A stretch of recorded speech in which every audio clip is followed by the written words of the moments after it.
안녕하세요. 아이 객체 지향 프로그래밍 네 번째 과제 해설을 시작하겠습니다. 먼저 해설을 하기에 앞서서 문제 출제 과정에서 조건에 오타가 있었습니다. 그래서 오타로 인해서 여러분들께 혼동을 드린 점 사과 먼저 드리겠습니다. 문제 오류가 있었기 때문에 24시간 정도 과제 기간을 연장했습니다. 많은 학생분들께서 문제를 잘 풀어낼 것으로 예상하고 있습니다. 우리 문제는 우리가 수업 시간에 배웠던 메소드, 그리고 메소드를 만드는 방법, 메소드에 어떤 인자가 들어오고 어떤 값을 리턴할 수 있게 만드는 방법을 배웠었고, 그리고 그 전에 배웠었던 랜덤 클래스 이용해서 범위 내의 정수를 랜덤하게 만들 수 있는 방법, 그리고 훨씬 더 이전에 배웠던 기본적인 조건문, if문과 반복문을 사용해서 풀 수 있는 문제를 만들었습니다.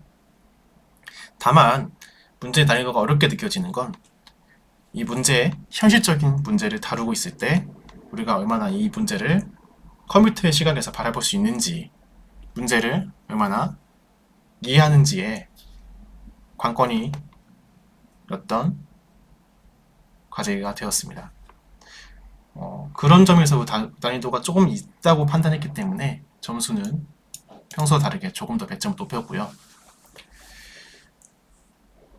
문제에는 다트판이라고 해놨는데 사실은 다트판이 이렇게 생기지 않았죠. 원형이 있고 여러가지 막 체크무늬 격자처럼 점수가 다양하게 꽂힐 수 있는 판이 있는데 최대한 간략화하여서 문제에서는 다트판을 만들었다고 되어 있습니다. 우리가 알고 있는 판과는 다르게 양공 관역과 비슷한 판인데 정 가운데 S1 도형은 정삼각형으로, 그리고 S2 도형은 정사각형으로 이루어진 이상한 관역입니다. 관역별 점수는 다음과 같고, 관역은 특이한 기하학적 특징을 갖고 있습니다. 우선 가로가 너비가 14이고 높이가 10인 벽이 있고요. 이 벽에 무게중심에 각 S5부터 S1까지 도형의 무게중심이 정렬되어 있는 형태입니다. S5는 가로 세로가 10, S4는 반지름이 4, S3는 반지름이 3, S2는 반지름이 2루트 2, 반지름이 아니고 한 변이죠. 한 변이 2루트 2, S1은 한 변이 1인 도형입니다. 그리고 다트를 던지면은 신기하게도 벽에 0,0부터 14,10까지의 위치에 다트가 꽂히게 되는데 각각 정수인 자리, 즉 y값과 x값이 정수인 자리에만 다트가 꽂히게 되어 있습니다. 이 그림을 겹쳐서 한번 보면은 이렇게 됩니다. 그래서 우리가 알 수 있듯이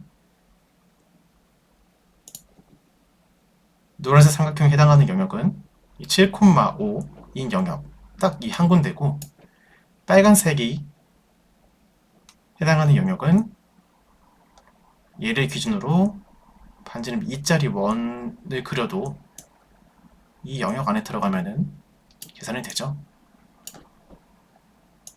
사실상 파란색과 빨간색은 구하는 방법이 얼추 같다고도 볼 수 있습니다. 자, 이런 원리로 다트가 꽂히고 점수가 계산이 되는 방식입니다.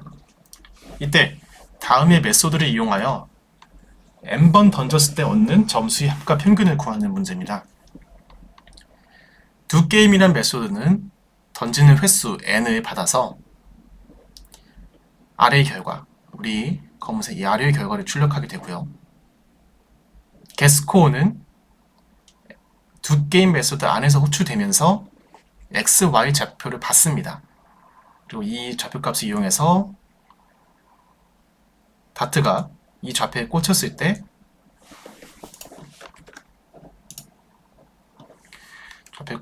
특정 좌표에 꽂혔을 때 몇 점인지 점수를 이 관역별 점수 조건을 참고해서 리턴하는 기능을 갖춰야 합니다. 반드시 위 메소드를 작성하고 사용하여서 과제를 해결해야 하고 다트의 좌표는 랜덤으로 사용해서 사용하는 문제입니다. 그래서 문제의 입력은 우리가 n번 던졌을 때, 즉 던지는 횟수가 자연수 n으로 입력이 되고요. 점수의 합은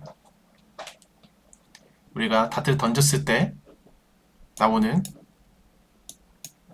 점수들의 합이 출력이 돼야 되고 이 합의 평균들까지 출력이 돼야 됩니다. 이때의 평균은 1의 자리까지 표현하고 소수점 밑의 수는 버리게 되어 있습니다.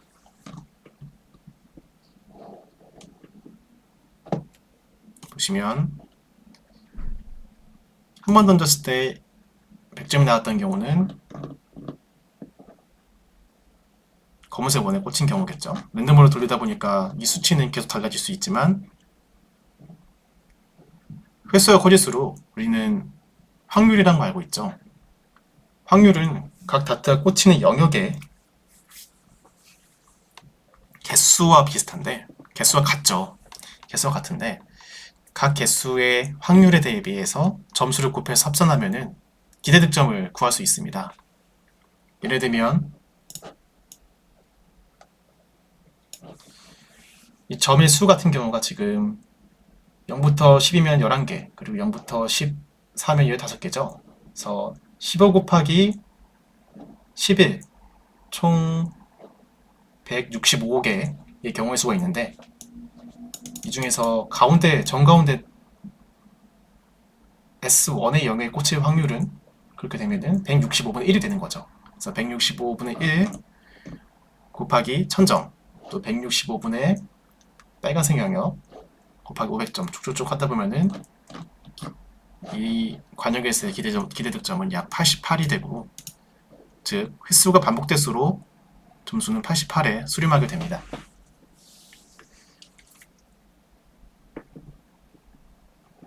그럼 문제를 한번 풀어볼까요? 우선 던지는 횟수를 입력으로 받아 두 게임이라는 메소드를 완성해야죠. 우리가 주어진 이 스켈레톤 코드를 봤을 때 수정하는 영역은 여기서 시작됩니다. 우리가 랜덤으로 좌표를 생성해야 되고 그 좌표를 주어지는 자연수 n만큼 반복해서 생성해야 되는데 여기 그 자연수가 주어져 있죠. 자연수 t로 주어져 있습니다. 두 게임이란 메소드는 인티저라는 자료형인 t라는 변수를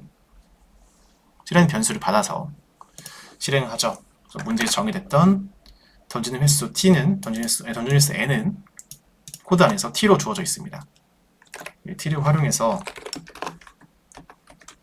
t번 좌표를 랜덤으로 생성해서 관역을 던져야겠죠. 보시면 t번 출력을 해주고요. t번 반복을 해주고요. 여기서 랜덤하게 정수를 출력해야 됩니다. 그래서 우리 문제에서는 x는 0부터 14까지 출력을 하면 되고 y는 0부터 10까지 출력을 하면 되는데 좀 보다 알아보기 쉽게 숫자를 조금 바꿔놓겠습니다.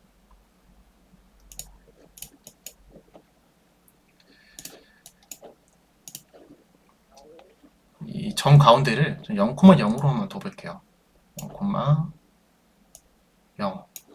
더 보고, 그리고 그러면은 앞뒤를 바꿔야겠죠? 하나, 둘, 3, 4, 5, 6, 7. 여기는 마이너스 7이 되고 x 좌표 기준으로 여기는 플러스 7이 되겠죠? 둘, 셋, 넷, 다섯. y 좌표 기준으로 0은 마이너스 5가 되고 10은 플러스 5가 됩니다. 그래서 문제를 접근할 때 우리가 좀 이해하기 쉽게 바꿔주는 것도 필요로 하겠죠. 따라서 그래서 랜덤 함수로 x는 마이너스 7부터 7까지, y는 마이너스 5부터 5까지 한번 생성해 주도록 하겠습니다. 수업 시간에 배웠던 거죠. 그래서 int x 좌표를 x좌표값을 담을 수 있는 x를 선언해주고 랜덤 클래스의 객체인 r을 이용해서 정수를 생성해줍니다. 근데 next라는 메소드를 쓰면은 만약에 우리가 지금 x는 -7부터 7까지 만들어야 되는데 next는 시작하는 수, 우리가 뽑아내기 원하는 값의 범위 중 시작하는 수와 마지막 수의 플러스 1까지를 입력해야 됩니다.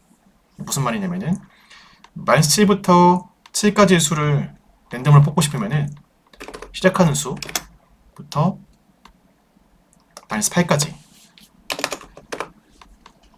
만들어줘야 됩니다. 이렇게 되면은 -7부터 7까지 뽑아지죠. 우리 인티저 y도 똑같은 방법으로 -5부터 5니까 -5부터 아까 -가 8이죠. -5부터 5까지니까 6, 하나 더 큰 6으로 생성을 해줍니다.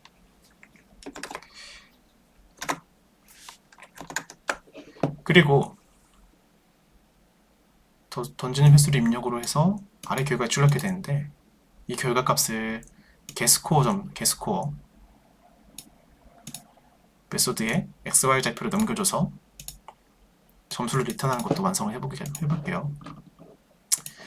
getScore는 두 정수를 입력을 받죠. 그래서 자료용을 선언을 해주고 각 관역에 해당하는 점수를 조건문을 통해서 한번 만들어주면 되겠습니다.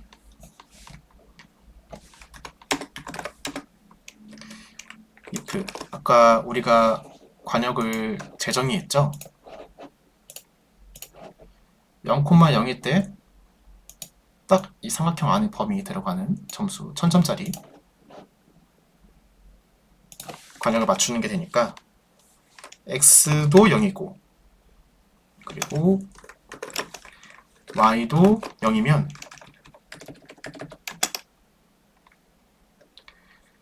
위 sc라는 변수를 활용할게요. 왜냐면 return sc니까 이 값을 변화해서 리턴을 해줘야겠죠. 밑엔 수정할 수 없으니 sc는 1000점. 이 0,0의 좌표에 다트가 꽂히게 되면은 1000점을 얻게 되는 거고 그 다음 조건 빨간색 사각형인데 사실은 원으로 봐도 무방합니다. 왜냐면은 원의 범위에 해당하는 점 같은 경우는 사각형과 똑같으니까요. 하지만 우리는 사각형이라고 간주하고 다른 시각으로 한번 풀어볼게요. 이렇게 생각할 수 있겠죠. 원이라고 생각할 수도 있지만 얘를 중심으로 x랑 y 값의 절대값의 합이 2인 경우를 봅시다. 쉽게 생각하면은 두 칸을 가는 거죠. 원점으로부터 두 칸을 이동해서 갈 수 있는 점의 집합이 되는 거죠. 만약에 얘로 이동한다면은 한 칸, 두 칸. 얘로 이동한다면은 한 칸, 두 칸. 얘도 한 칸, 두 칸. 즉 최대 2번 이동해서 갈 수 있는 한 칸, 두 칸. 좌표의 집합이 될 수 있겠죠. 그러면은 x의 절대값과 y의 절대값의 합이 2 이내인 거는 이 빨간색 영역이 될 수 있다는 말입니다. 이 조건을 한번 풀어볼게요. 먼저 첫 번째 가운데 맞췄을 때는 먼저 2% 걸러줬으니까 그 다음 조건인 S2% 걸러주면은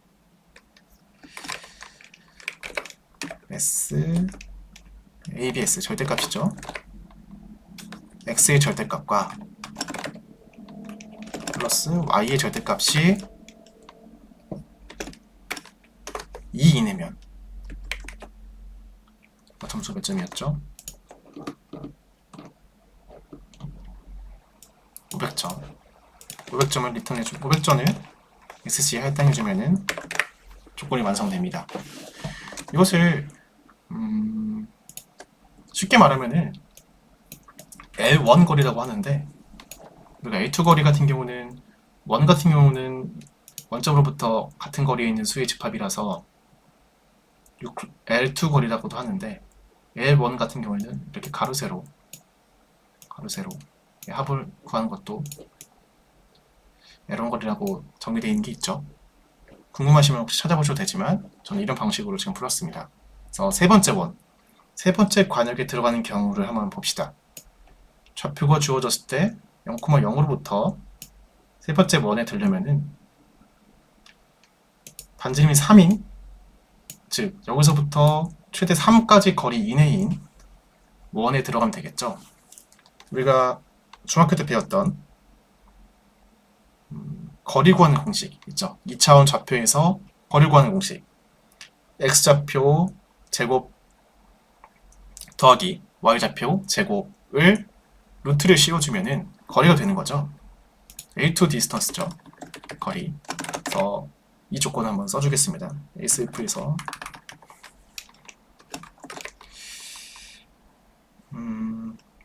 x의 제곱 x 곱하기 x 그리고 y 곱하기 y 이것을 더한 것을 s 루트를 씌워줍니다. 루트를 씌워주면은 거리가 되겠죠. 이 거리가 그 반지름이 3인원 이내이면은 파란색으로 300점이 되는 거죠. 즉, 이 거리가 3 이내면 SC는 301 만들어줍니다. 300점이 되게 되겠죠. 그 다음 원은 반지름이 4짜리인 원이고 점수가 100점을 얻을 수 있는 거죠. 그거 쉽습니다. 그리고 이 하얀색 영역 S5 영역은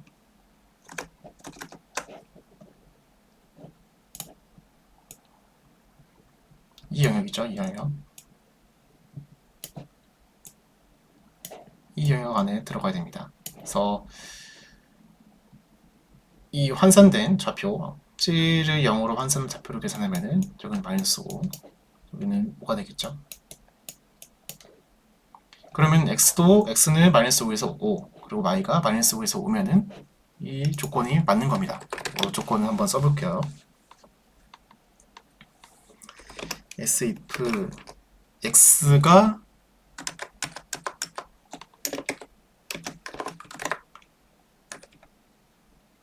마이너스 5보다 크고 나왔고 and 같고 그리고 x가 5보다 크고 작고 그리고 y도 마이너스 5보다 크거나 같고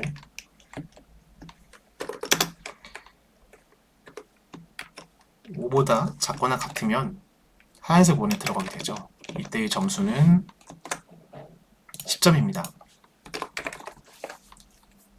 그리고 나머지 이 벽에 꽂히는 경우 나머지 벽에 여기에 꽂히는 경우는 점수가 없죠. 그래서 점수는 이렇게 환산이 됩니다. 한 가지 같네요. 자, 이렇게 되면은 우리는 게스코어 메소드를 완성할 수 있습니다. 그래서 좌표 x, y가 주어졌을 때 각 좌표에 해당하는 점수를 남겨주면 되는 거죠. 약간의 중학교 수준의 기하학적 지식만 있으면은 조건을 완성할 수 있습니다. 자, 그러면은 랜덤으로 좌표를 넘겨줬고 그 좌표를 받아서 점수를 받은 것을 만들 수 있겠죠. 이 두 게임 메소드 안에서 게스코어를 실행해서 완성할 수 있겠죠. 위에 스코어라는 변수가 미리 설정되어 있으니까 얘를 활용해 볼게요. 게스코어 메소드를 씁니다. 네, 게스코어는 우리가 난수로 생성한 x, y를 파라미터로 집어넣어서 점수를 리턴해주는 함수를 완성했죠. 자, 스코어를 받았습니다. 스코어를 받았고 얘는 바로 출력이 되고요. 스코어 점수의 합산이죠. 그러니까 플러스를 추가해서 이 스코어라는 변수의 게스코어의 결값을 t번 실행하면서 계속 합산을 시켜주겠습니다. 그러면 스코어는 점수의 합산이 되겠고 평균은 쉽죠? 스코어를 t로 나눠주면 되죠. 횟수로. 그러면은 평균까지 출력할 수 있게 되겠습니다. 실행해 볼까요? 던질 횟수를 입력하세요. 1번. 빵점을 맞춰 놔봅니다. 10번. 그리고 100번. 1000번. 10,000번. 100,000번. 100,000번. 자, 우리가 문제에 나왔던 것처럼 기대 득점이 약 88이기 때문에 이 88이 근사해서 숫자가 커질수록 88에 근사하게 됩니다. 이렇게 되면은 문제를 맞았다고 볼 수 있겠죠. 하지만 이 결과를 똑같이 나와도 우리가 문제에 제시했던 두 게임 메소드를 완성하고 두 게임 메소드는 던지는 횟수를 입력받아서 이 출력 결과를 뽑아내줘야 되고 이 두 게임 안에서 게스코어가 실행되어야 되고 또 게스코어는 좌표를 입력을 받아서 점수를 조건에 따라 나눠서 리턴 해줘야 되고 정확히 단순한 그냥 확률 곱하기 기대함수 이렇게 해서 반복문을 돌릴 게 아닌 메소드가 정확히 변수를 단수를 입력받아서 관역에 대한 조건을 통해서 점수를 뽑아내고 합산해서 우리 이것과 같은 결과를 만들어내면은 맞는 문제가 되겠습니다. 그래서 본 문제는 문제 설명 초기 때 말씀드렸다시피 문제를 이해하는 것이 굉장히까지는 아니고 다소 까다로운 문제였습니다. 하지만 이 문제를 이해하는 과정에서 관역을 실제로 이렇게 그려보시고 문제를 해결하신다면 굉장히 쉽게 풀 수 있는 문제예요. 안에 들어가는 코딩 기법들 보시면 보이드 타입인 메소드 하나, 그리고 인티저 타입인 메소드 하나, 그리고 인티저 타입인 메소드는 파라미터 타입 인티저 2개 받고 인티저니까 인티저를 리턴해주고 점수에 합산해주고 그리고 기본적인 조건 문제, if문, 그리고 반복문 한 번 이 사용된 굉장히 심플한 문제죠. 하지만 실제 우리가 현실 세계의 문제를 컴퓨터의 시각에서 바라볼 수 있는 문제가 되겠습니다. 그래서 추후에 여러분들의 만약에 소프트웨어 개발을 직업으로 삼게 되신다면은 이것과 비슷한 문제들을 많이 접하실 거예요. 굉장히 그 문제들 중에서는 쉬운 문제들이 족하겠지만 굉장히 쉬운 시뮬레이션 문제지만 이런 생각들을 한번 해보시는 것도 좋다고 생각되어서 현실 세계에서 적용할 수 있는 문제를 하나 가져와서 제가 각색해서 꾸려봤습니다. 자, 결과 여기까지 나왔으면 만점이 되겠고 해설은 여기까지 하겠습니다. 감사합니다.